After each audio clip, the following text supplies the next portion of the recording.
Hello everyone, welcome back to my channel. So let's do a prep recap. I should call it like that instead of session recap, because that's what I'm trying to do in these videos. Is one video is about the prep for my session, and the next video is about how the session went. What are my takeaways about the prep that I did? And I'll add another step. What are my takeaways about the printed material that I'm using? Almost, I would say 95% of my sessions are always based on some printed source. I like to use printed material. I like to look for good printed material. I think it saves me time, it gives me inspiration, and it doesn't stop me from adding things in that are my own style and my own taste. So this is what I'm going to do in this short video, is to go back over session 53, tell you how it went, what happened, and then was my prep sufficient? Was it okay?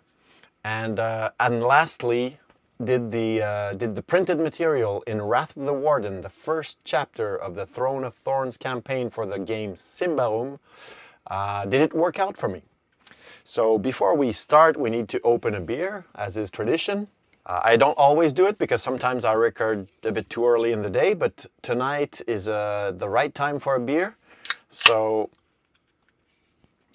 for beer lovers out there, go fetch yourself a cold one. Let's drink this together.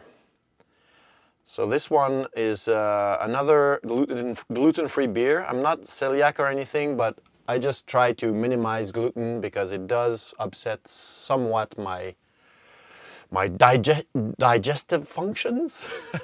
So now I'm drinking, it's a local beer, it's called Helix. It's from Quebec in Canada, the province of Quebec. This one is the one with hops that I really like. So let's raise a glass. Cheers to you, and let's dive in. So, last session was all about going down into the sinkhole. So as you know, the beginning of Wrath of the Warden is something pretty epic, pretty incredible in scope. And at the start of session 53, the players were to go convene with the authorities and decide if they were going down or not. I started off as I planned. I can show you in my document. So what I decided is I would have a first opening scene in the little plaza where they, which was near the place where they fought the clan warriors that were trying to escape with the citizens of the city. If I go back to Foundry, I can show you the map actually that I used for this. It was this one. So they were back from the tunnels into this little plaza here. So I added some lights because guards have torches. I have refugees all around, and I had the young little Tenid right here, which is the character from Mark of the Beast, the young girl. So I set up the scene. I told them what they were seeing when they got out from the guild hall. All the people that were scared, some wounded, some people trying to take care of them. Some guards checking the perimeter, Marvello in the background giving some orders, and this young Tenid sitting blank-faced between two other refugees. And so we had two little conversation scenes there. Some of the players, well actually two characters went to see Tenid to see how she was doing and to go help her. And during that time, Le Demé and the more martial characters were talking to Marvello. And he told them what I had written. We role played that out. It was a nice, simple, quick scene, very, very fun, where Marvello explained the situation to them, asked for them to come to the sinkhole with him so they could check the defenses together and start devising a plan for what follows. I reminded them through Marvello that there could be another wave of attack and that everybody was on edge. And in this scene with Tenid, I did this little dialogue here where she told them in tears that her grandmother was dead, that they had killed her, that they had done so, and they were crying, "Für Eleanor, für Eleanor." I just used a fake accent to signify that it was in barbarian that they were crying these yells. So they decided to bring Tinid back to the shop with them. They decided, a part of the group went with Marvello to the sinkhole, so they had a little party split there. And at the sinkhole, they looked over the situation, the building that was starting. I don't remember the specifics, but they asked him if there were any plans to go down there. And during that time, I did the scene where Eleanor, Haloban's daughter, shows her face. So I did it in, she was very hard to see. She came up in the rubble of the shops at the bottom of the sinkhole. She was just checking out one last time this forsaken town that she hates so much.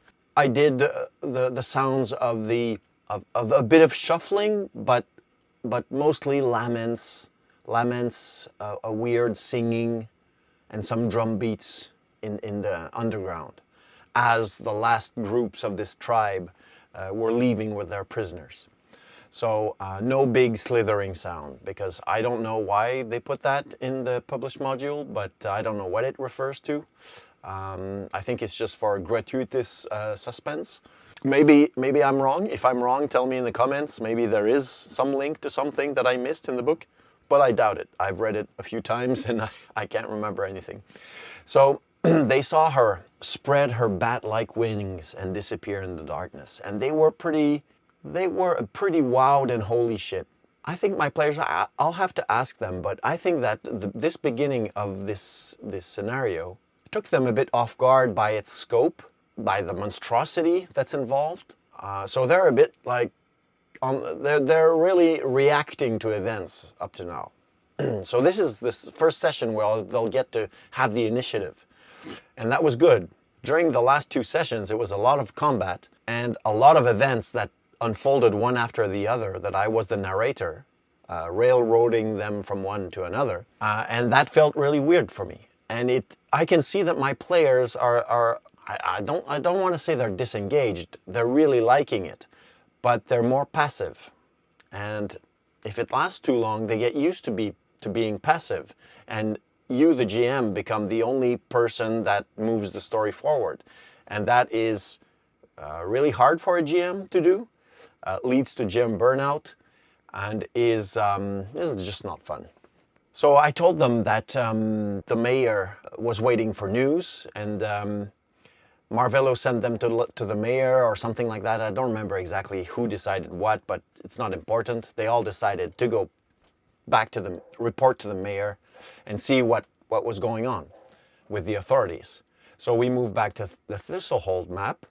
So I just did, you know, they did their little movements. They went to the shop, they dropped her there, and they all gathered together, walked to Nighthome. And when they got there, there was this crowd of 300 people in front of Nighthome, and there were 30 guards of the personal guard of Lassifar Nightpitch that were in a semicircle, keeping the crowd at bay in front of Nighthome. And there were some messengers coming by horseback, you know, some soldiers or some watchmen or some other people that had to come through, and that would just push through the crowd on horseback. But they were on foot. And so they got to the end of this street here, and the people noticed them, first of all, because they didn't hide. And I think it was Mikariol, which is a very arrogant young prick of a mage. He's from Alberator. He thinks he's better than everyone, and he's a very powerful fire mage now, and he feels it, and he's only 20-something. And so he says, you know, very imperiously, move out of the way, let us come through, we have messages for the mayor. And I had him roll persuade for that. And the crowd was all riled up by the sellswords of the sun, so they were already hating magicians and ogres and all of that.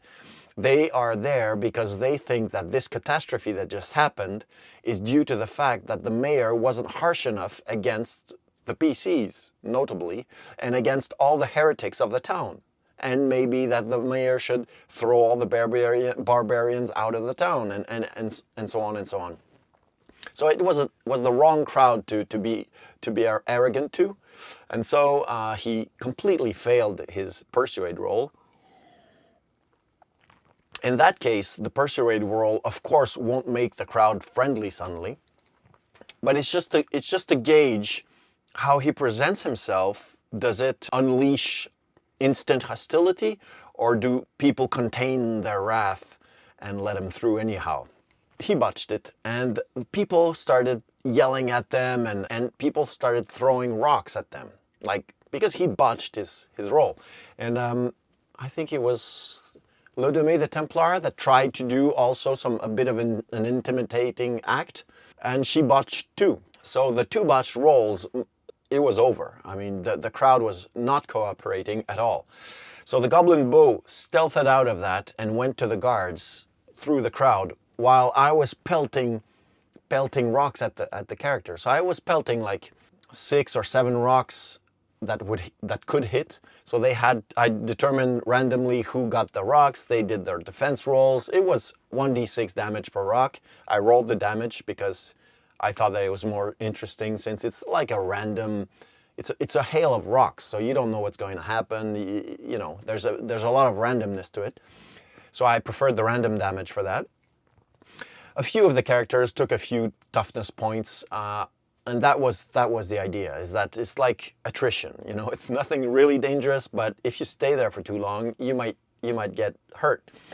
And so they stayed there for a while, like really quick while. They were wondering what to do, and then the goblin comes back. He did some parry rolls with the guards. They wouldn't come to the help of the PCs because who's this goblin? Like, okay, you're the goblin of the famous group that caught the flayer, but you're just a goblin. So why don't you go get your humans, get the important people of your group to the door, and we'll talk. And so he went back. He told that to the group. So it was pretty funny, and they decided to circumvent the hostilities by running in, going backwards here, through these streets, and then through the front. And they barged through the crowd right here using strength, and they got to the guards like in one round, and they were let in. And we moved on to the scene inside Nighthome. So I described this ambience of a war room during the night, a lot of more people than usual, people inside chambers that are other notables that are available for a consultation. And in the great dining room with the huge oak table, these 4, with other people, but at the table were the major ones. So we've got Prior Emundi here, of course, First Theurg Elfeno. We have Lassifar Nightpitch, and we have Master Cornelio, the Grandmaster of the Ordo Magica. And there was also Talios, the other captain of the watch.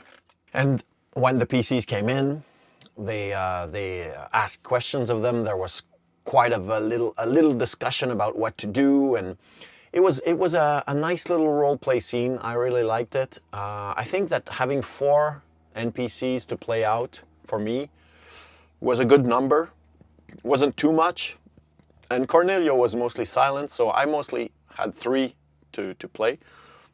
Prior Emundi was involved in the conversation because one of the PCs remembered that somebody told them that the Black Cloaks, after the invasion of Thistlehold, after the destruction of Halaban's fortress, that the Black Cloaks had discovered tunnels leading to the underground around Thistlehold, and that they had explored tunnels to see if there was anything left under the ground, and that they had found nothing. So the PCs asked for the maps of that, and Prior Emundi is a bit, you know, he's been with Baumelo for months, so he doesn't trust the PCs at all. Maybe the Templar, but it's weird. But still, he's civil, he's nice, he wants to collaborate. So things get talked out, and basically they quickly decide that we need to send a scouting party down there, because maybe it's dangerous, maybe there's a lot of them that left down there. but we need to know what's going on down there. So we need a scouting party to go. Do you want to go? We'll give you some support. We'll give you 20 men of the watch, and there you go. And during that scene, I had Culin and Furia just enter in the room at some point. Very, you know, always like he is, very all-knowing and very grave. And he said, he just entered in the middle of the conversation and said, "I will go down with them." Something like that. And so they all left, and we moved to the sinkhole. And there we played the descent into the sinkhole pretty much as written, meaning that they needed to make some vigilant checks. Only Wild missed his check and rolled down. He was the first at the end of the rope, and he just rolled down without damage because he's big and tough, and fell at the bottom of the sinkhole. Ganderald was added to the mission. He's here. And there's one of the 3 Templars, the only one that wasn't wounded in the first fights, came along too. He was asked for by Ludome. And of course, his duty and his desire to fight the darkness made him want to go. These 2 watchmen represented squads of 10 each, with 1 sergeant in each squad. And they went down, and we moved to the map of the hole. I put this music on here, The Caverns of Horror. It's from one of the modules in Foundry, and it's really good. It has a bit of water trickling. I found it almost by chance, and I was really happy with it, so I recommend it. So this is the first map where they went down. Of course, we used lighting and all that, so it was a very slow exploration of the tunnels. They tried to decide by which tunnel to go first. They didn't know. I described that on this side, the water, there was like humidity and warmth coming from that place. The water is like pretty warm, and it sort of adds up here and trickle down these 2 other rivers. And this one, the north one, is almost dried out because there's a pile of rubbish blocking the water, and that's not on the initial map, but I just thought it was logical. And the first 2 that went down were Melian and Edogai. Edogai using his unnoticeable mystical power, and Melian using the shapeshift mystical power to become a squirrel. And they went down, and that was pretty nice because they didn't see a thing, and they were coming down and doing all these rolls. They found the body of Anadea. They started, oh yeah, I have to do a little, maybe I'll come back to that at the end, but I really had to force that on them. They had absolutely no intention of trying to find her or whatever. And I'll come back to that later. But they explored, like really, I don't know, they were so fearless. And I was describing all these odors of mineral waters and a bit of like a rotten stench from the mushroom growths and stuff like that, like weird smells. And the echoing chamber that they couldn't see. With the 6th sense, Melian felt that it was huge, like really huge. And you're going down there, and they only have this little candle on the helmet of Edogai to light themselves. So I don't know what they were thinking, but anyways, they went all the way almost to here, which is, let's just do a quick measurement here. It's like 130 meters. And I had, of course, some Vearon close in on them. And this is maybe a good time for a little GM tip. I didn't want to kill him outright, you know. I used 3 Vearon that were coming, 1 from the north and 2 from east and west. And the Vearon, as described, were attracted by the flame.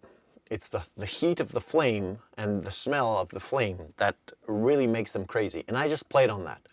So my GM tip is that when you want to, you know, create suspense and terror, but you don't want to kill off the characters, if you can, make the monsters interested in something else than the characters. And so in this case, they were more interested in the flame than the characters themselves. But of course, the players don't know that. So the players just see these large lizards white lizards with no eyes coming very slowly towards them. They pretty much freaked out because at 130 meters, if you want to run away, you got to be faster than them. And so they started to move away. At some point, they decided, okay, let's just run. I didn't let them full communication. The players couldn't just talk it out and metagame something. I just asked, okay, what do you do? What do you do? It's your turn. And we were in turn mode already. And so at some point they start running, and I used a mix of the chase rules and a mix of the just a turn-by-turn rule. So what I did is that once they started running, I considered that one of the creatures was close enough to attack them. Like if they failed an opposed quick test, then the creature would get to them and attack, and that's what happened. But at least by running, they sort of put all the Vearons behind them, and one of them jumped on Idogai, and I used the tackle attack from the APG because the creature wanted to get at the flame. It wasn't really interested in biting or anything. So it sort of pushed him on the ground, stomped over him, and then ripped the helmet off his head. The way I did that mechanically is that the Vearon caused 5 points of damage. So I said, okay, the 5 points of damage is how painful this bite to the head will be. So I did a mix of the tackle and a regular attack. So I did the strong versus strong for the tackle, and then once he was down, it was like an instant hit. I just told him, you have a helmet on, it's like a heavy armor, you get 1d8 to protect against those 5 points of damage. So he rolled a 4. No, I think he rolled higher than that, and he got no damage. So the creature just bit off his helmet and threw it away, and then started fighting with the flame and was going crazy on the flame, and then they kept running. And so we did the chase rules to see if the Vearon, the other two, would be able to catch up because they were a bit further away. So in the chase rules, you need to roll opposed quick, and you roll until either the people fleeing get 3 success or the people pursuing get 3 success. And so they just ran and just barely made it into the rubble and started climbing before the big lizards arrived, and the lizards weren't going to climb in the rubble, so they were safe and they went back up to their friends. They gave a little report, and we started the whole exploration of the caves. So to be quick, they explored this major cave first. They did a real run through with all the guards. The lizards weren't there, they were gone. Once they've peeked at these options, they decided to go north, and they discovered the camp. And I described more or less like in the book, with a bit more detail and a bit more elements that are left behind that show that this was a true living quarters for a whole tribe of people. And then they went to the north map that I hadn't made because I don't know why I hadn't prepped it, and so I had to prep it live, which was pretty painful.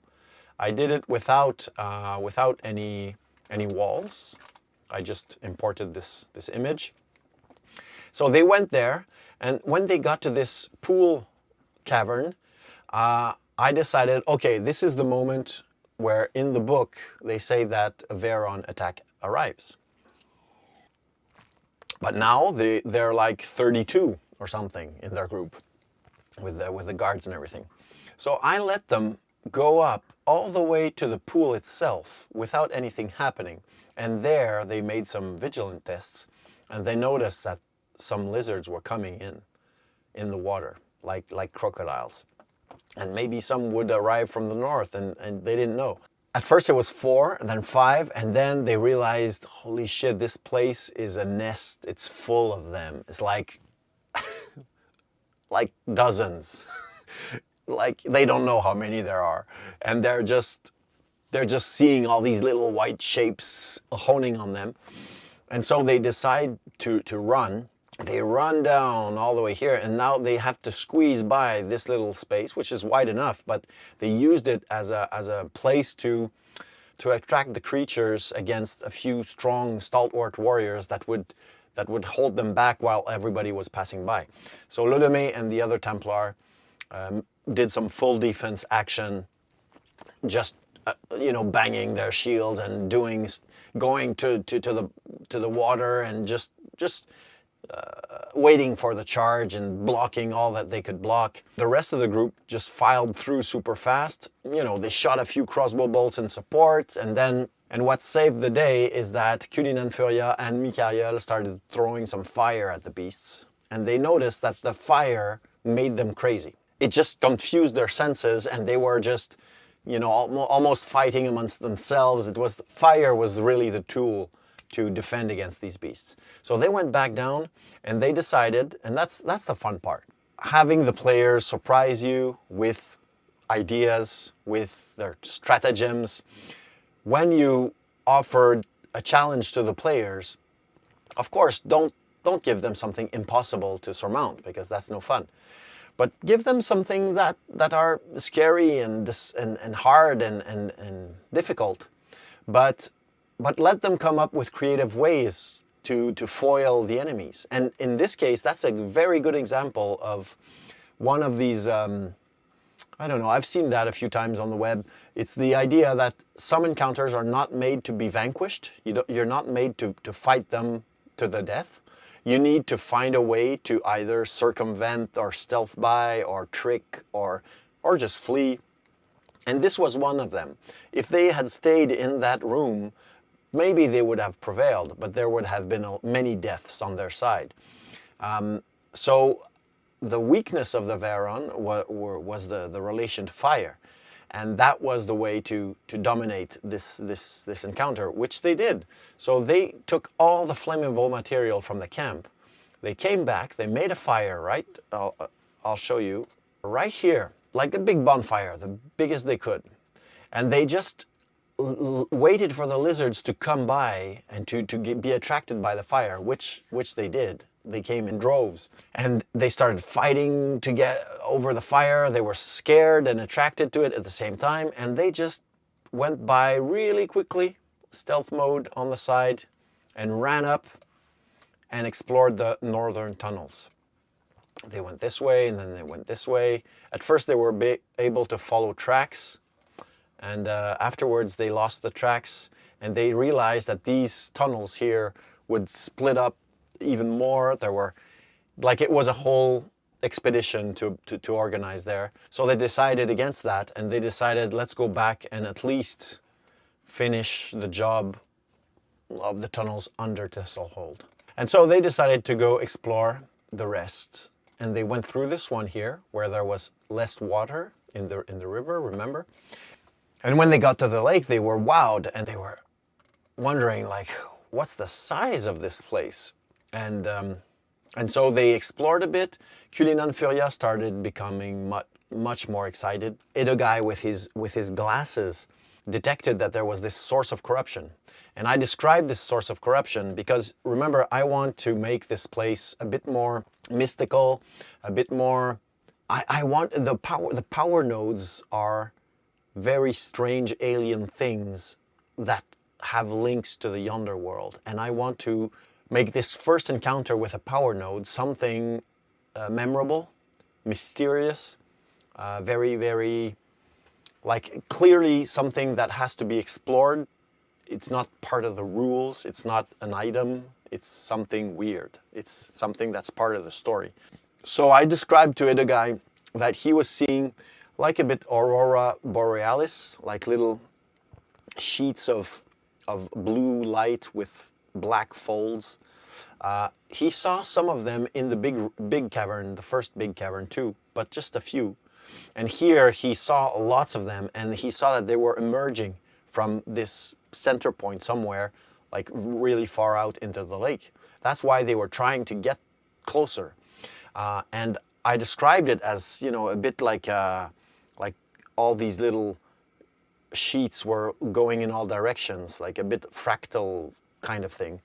And I told him that there is corruption involved, clearly, but it's nothing that you've ever seen before. It's not a typical manifestation of corruption. It's really, really weird, and it's really subtle. It's not a strong corruption in the destructive sense. It's much more subtle than that, and much more complex. And so they finally crossed the water here, where there was not a lot of flow. They went all the way to the peninsula. I played all of this pretty much as written. They saw these weird white shapes, bodies floating by. And at some point they decided to cross. Cullinan was going to cross anyway, but they decided to make the move, and we switched to this very confusing map. So that's why I put some green, like some turquoise color, to indicate the places that are more or less flat. And these big crystals are like huge monoliths. And under here, you slide down and you slide up. You have to climb up on the other side, and it's pretty smooth. So some of the characters went up on the crystals by going on the side here. The others slided down, and they saw Bayela sitting there in front of a very, very small fire. And he started speaking with her. And most of the characters were just trying to run up the slide here, and were failing abysmally and falling back down, and it was a bit ridiculous. But Culinan got there right away. He succeeded a true roll, and there was, I think, Beau with him. But so there were just two with Bayela at first, and he started talking to her. So that was a bit unfortunate, because that dialogue started with NPC to NPC. But still, I played it as best as I could. Culinan asked her who she was, what this was, this island. And she told him the minimum before she said, you need to leave. Just leave me be, never come back. Just before I finish this scene, this is the last scene of the session 53, you have to know that I used her song at the very beginning. When they got in the cavern, they heard something in far away, and a few words went through. And I used Google Translate to translate her song in Swedish. I don't know how to read Swedish, so I just used the Swedish transcription as inspiration to try to sing something that feels like a foreign language, but is incomprehensible. And I sung that. And then when they got closer, because some of them can understand barbarian, then I sung it again using English. And they couldn't catch everything that I was singing, because it was such a frail voice. You know, we're French speakers, so sometimes if English comes out with too strong of an accent, or something that stops you from having the full comprehension of the words, it's harder. So I just read them the text later after that. But basically they picked up a few phrases of what she was singing. They sort of understood a bit of her situation, but not that much. You know, when you know what's going on, this song is basically just telling you what things as they are. But when you don't know, it's really cryptic. So we finished this session when she says, you need to leave now. And Culinan said, what are you going to do if I don't? And she calls in the dead. And that's where we left off. So, it's crazy. I really like that scene. I told them at the end, I I can't believe that you did all the other tunnels before going to in that direction. It could have happened at the beginning of the session, and we would have gotten probably much further into the story. But the way it played out was fine, because it let me really build this suspense. It was just intolerable for me, because I knew that there was this big, huge, crazy thing coming up. And they were methodically, you know, doing tunnel by tunnel. I was just really happy that we had time to get to that and to come to some worthy cliffhanger before we stopped. Now, I want to do some takeaways from my prep. Did I prep enough? Absolutely. If I look at what I wrote, all of this I used. This scene happened at Nighthome. Of course it would. This was just background. It could have been useful if they went back to see Gadramon and Efrinda. They would have met Yagaba there. So I could have had the same scene that happened at Nighthome, could have had happened with the witches. Like, the information they would have had out of it would have been much different, but it would have led them to go down in the sinkhole anyway. This we did. This is just background for me. This was just background for me, but it, you know, one of the Templars was there and they knew where to get him. They didn't go see the alchemist. I didn't expect them to, so that will come up later. And we did the Anticlimax. This was done as written. The Riots, pretty much the same thing. I didn't use those 3 lines. I should have. Like the demands of the crowd, they weren't that clear because the crowd turned on them so fast that they didn't see the crowd in action before they were the center of attention. But still, that's munition for the next time. I can use it later on. This here I used because the life of its own, I had Bayela tell them that. And I had, when they got all the descriptions of what they felt when they went on the isle, the weird vibration, the goosebumps, the thumping. There's like a thumping inside this island. The fact that this island is a thing, I played up a bit, which maybe is dangerous because of course they're going to say we need to get rid of this thing. This is much more priority than whatever else, you know? And of course they're going to think, well, this isle, that's the source of corruption. We need to get rid of it. That's another weakness of this adventure. So all I had written, pretty much I used. Okay, now the takeaways from the printed material. Is it any good? Did it work for me? And before I get to that, I just want to tell you that if you want to support this channel, which would be very nice of you, you can go on Drive-Thru RPG, check out Playing with Goblins. It's an adventure I wrote. It includes a goblin village, some rules for a crazy chase through the woods. And also, if you want any of these maps that I made or these scenes for Foundry, you can comment in the video and I'll send you a link to the share folder that I created so I can spread out my prep. Whatever is useful for others, I'm happy to share. So there you go. So if you want to support, leave a like and subscribe and all of that. Now, last thing that we want to do for this video is talk a bit about the printed material itself. How did it work for me? Well, let's say that the fact that the players must investigate who was Anadea, what did she know, all of that stuff, it did not work for me. It really didn't work for me. Of course, maybe I could have introduced her a bit more earlier. There was a really great scene because I tried to not foreshadow, but I tried to at least give some importance to Anadea in previous sessions. Because Le Deme had a talk, like a stern talk with Anadea. I don't remember the context, but I remember that Anadea expressed her teenage rebellious views about the church.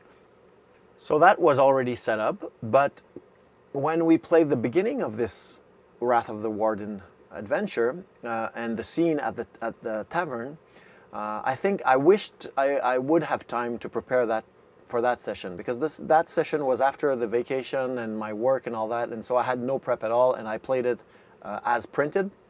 I think I would have tweaked somehow something about that first encounter, because there's really so many problems. I mean, first the problem that she has to be in the fern when the sinkhole opens, so she falls in the hole, but then again she falls in the hole and everybody says, "Oh, too bad for her," and that's it. They don't want to know more. There's so much happening. I mean, a sinkhole appeared in the city. Whatever her problem was is not important. I mean, there's a whole clan of monsters trying to invade. So we'll see how things develop after that, because things are going to die down. The menace, the threat is gone. And I think that it will work later on, because the players will investigate and find out that what she was looking for is not the Isle, but it's going to be some work for me. I mean, I can see that they haven't focused on that right now.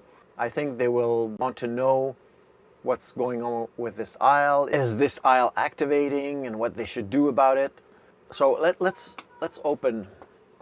So here's what's printed basically. Lured to the trap. I didn't even use that. I mean, that's not the timing. It's too early. That happened at Laissez-faire Night Pitch's Nighthome, and then that's great. the moment where they're supposed to look for Anadea. First of all, I had before showed them that the fern, the sign of the fern was there when they were at the top of the sinkhole a few sessions ago. Ludame did a very good perception. She saw the sign. They saw it as something, you know, like a moody, sad atmosphere thing. They didn't really think, okay, her body is there, we need to get it. They just, you know, they brushed over it. So when they came down with Edogai and Melian in squirrel form, they didn't even want to look for her. They didn't care at all. So I decided that they would just run upon her body. That's all. They came upon the sign of the fern again, and they saw a piece of cloth that seemed like her shirt or her cape, and they found the body under a pile of rubble, and they decided to try to dig her out. And they tried to find the pendant. They didn't, and then they found the pouch, of course, and they found the letter in the belt, which was fortunate. So that kind of complex management of clues and stuff is really, really bad for beginning GMs. It's not intuitive, it's hard. There's so many chances that the players will not find anything. So what I did is just they ran up on her and they found the things. And I'm hoping that these finds, especially the pearl, will really put the focus on what she knew and will put the investigation a bit more back on track towards what she knew and what are these objects and all of that.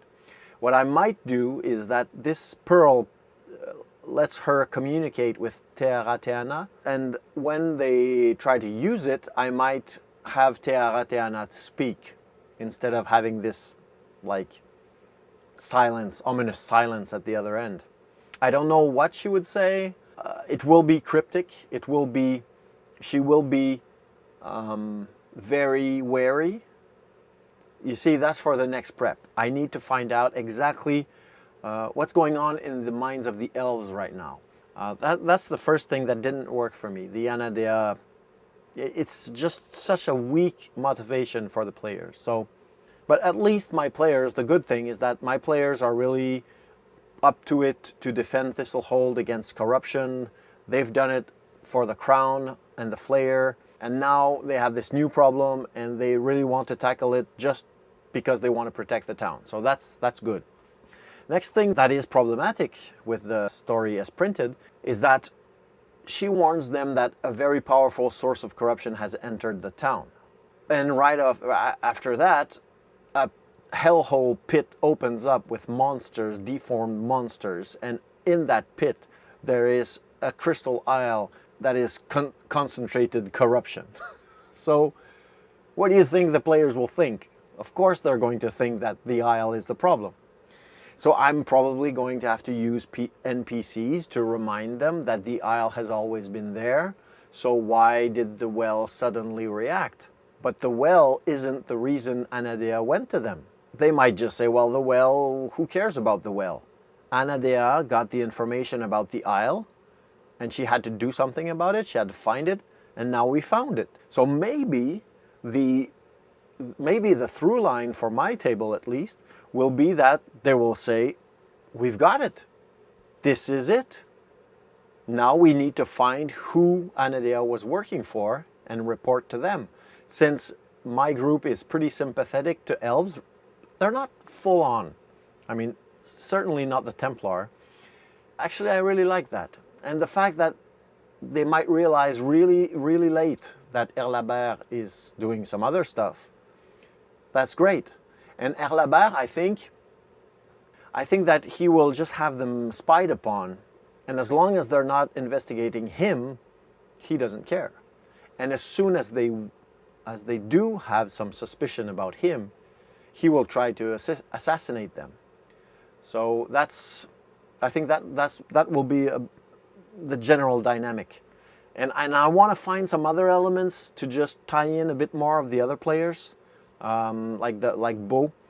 He has to meet his goblin heritage. He's a defiled goblin in a way, in the sense that he was raised as a human and not really completely as a human. and he has no idea of where he comes from and his culture and everything. And I really want to have him, you know, contact that once again. And there's the whole question of dark magics and how to undo undeath magic and how to heal the Grey Death that killed Elberator. I'm not inventing this. This is my players that have sort of thought that maybe if we gather the different magics of witches and mages and everything, we can create a super magic that will solve everything. And that is precisely what we want in this game, because all the civilizations have thought the same thing and they all tried and it all led to destruction. So if my players go down that path, I will egg them on. So if we go back, just one last word. I know I've been longer than I thought I would, but let's just check this little structure here real quick. I'll just say what I change and what I expect I will be changing in the future for the next preps. The number 6 here, that will be only if the characters really start to hone in on Erlabert. He's going to throw everything he can at them. This is done, this is done, this is done. The ending, the next session, we will start with Bayela. She just called the Wraiths. I don't want it to start with combat. I really want it to continue in the negotiations. We just started the negotiations in last session. And once again, it's a situation where I want the characters to feel that this combat is not a good one. It's not in their favor. These creatures are super dangerous. They've already experimented similar things in the forest. And I will use everything I can from her powers, Bayela's powers, to make her stronger than she seems. Next session, the first scene will be super interesting and possibly very dangerous. And I hope that during that scene, I can feed some more lore, but through a living scene. So we'll see. I'll prep that for next session, so that will be in the next prep video. After that, inquiries about Anadea's Sun Medallion, that will not happen. They already opened her cell previously because since I introduced her before, they learned of her departure, sudden departure from the temple before. Lodemé asked to enter her cell. They did. They looked at her things in the cell and they found all that there was to be found in the cell of Anadea at that time. So they have a lot of the clues. They have the portrait of the elf, of the 12 crying elves and the bowl and all of that. So this number 13 is already done. Okay, this could happen. That's very interesting. If they go see Deceba and they talk about the Isle, the corruption, the beast clan, the flesh crafting and all of that, I will try to bring some lore from Liastra in that. I mean, she will have met that kind of magic, but different. While during the Great War, they will talk about the nature of corruption and all of that. And they will go down in the catacombs. They will meet Orai, but they will also meet the daughter and the wife of Cargoy Salamos. So that's really cool scenes that could be happening right there. That's done. Already done. Already done. Already done. Already done. These cultists, what were those? Okay, that's another cultist ambush from Erlabert. I might introduce the prince. Like I have to have a little thought about that, because there's that mysterious personality of the prince that that my players have met actually, and he will be monitoring from afar what they're doing.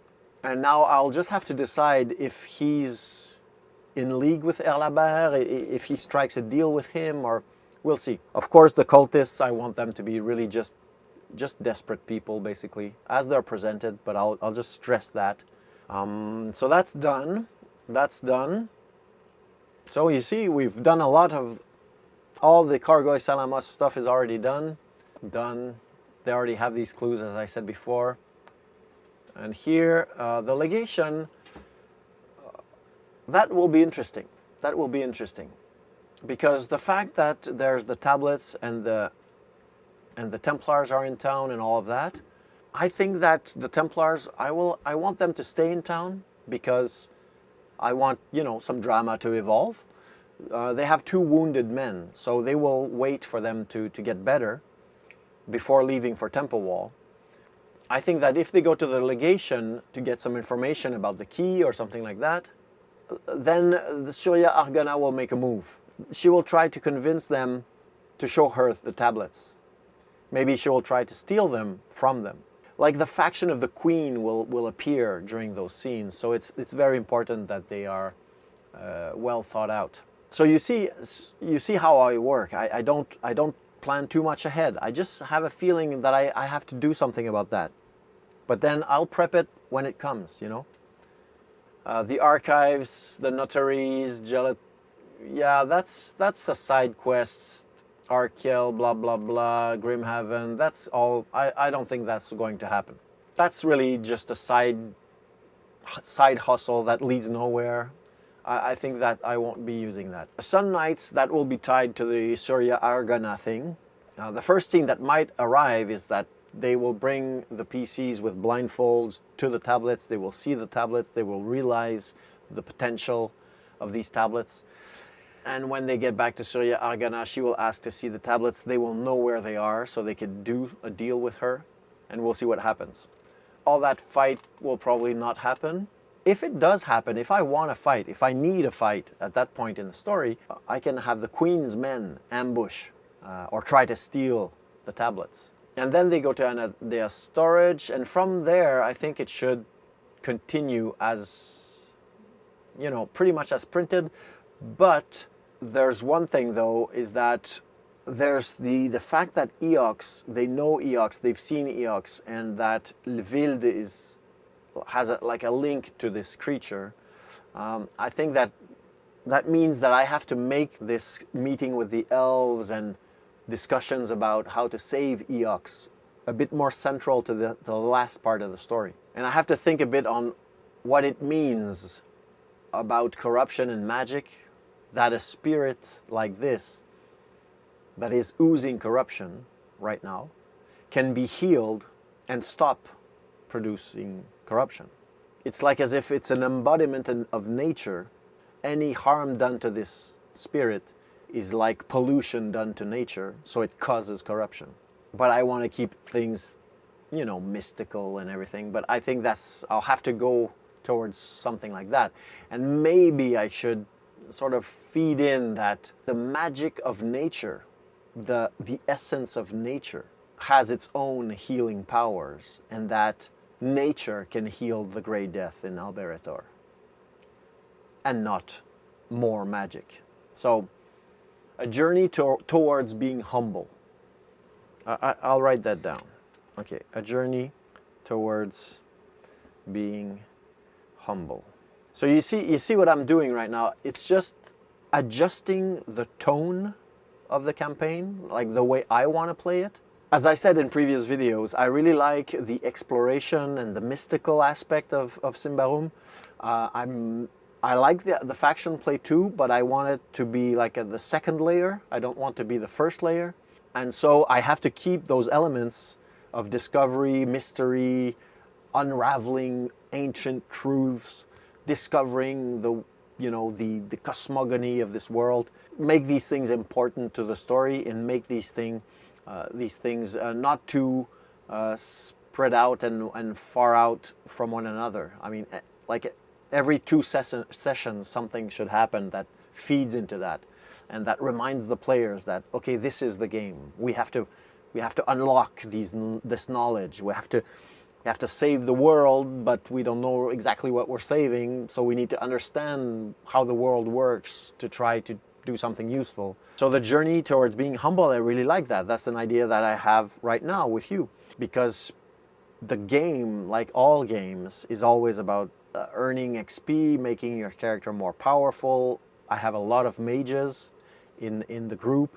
They're going to increase their power with mystical powers, rituals, eventually maybe a ceremony, even if it's not permitted. They're already thinking of inventing a ceremony to try to heal the Grey Death. So I need to make them pursue that, because that's how players think. They think I'm going to get more powerful and I will be able to heal the problem. And in fact, in this world, being more powerful is likely to just cause more damage. And I really like that, because that's something new. That's something we never played in any other game. And I think I'm just going to keep that like it's like my lighthouse, you know, because you need to have this faraway goal just to guide you, because the players will bring you left and right all the time. When you prep, it's fun to have this unifying theme in your mind that you just try to latch things onto. So it's really a work in progress kind of thing. It's not, you don't stress out about it, you don't prepare tons of clues and stuff in advance. I mean, I did read the books and I did try to ingest the lore as much as I can, but when I prep, I can use a find function in PDFs and try to find info on specific subjects over all the books pretty quickly, and that helps prepare. If you don't have the books, you go to Discord, you ask there, and we'll just try to help you out. It makes the setting a bit thinner in the sense that you know that, okay, what I'm interested in this setting is this part. So I'm just going to focus on that. And I don't need to master all the rest, because it's not useful to the part I'm using the most. So that would be my takeaway about the printed material, is that is that this adventure, Wrath of the Warden, needs a bit of work to be really tailored, bespoke, fitted to your group. But I'm really excited. I'm really excited. It's a great trip that's starting right now with my group. I can't wait to continue this game, and I'm happy to share it with you. So thank you for listening to the videos. Thank you for supporting the channel, leaving a like and a thumbs up and all that. And see you in the next one.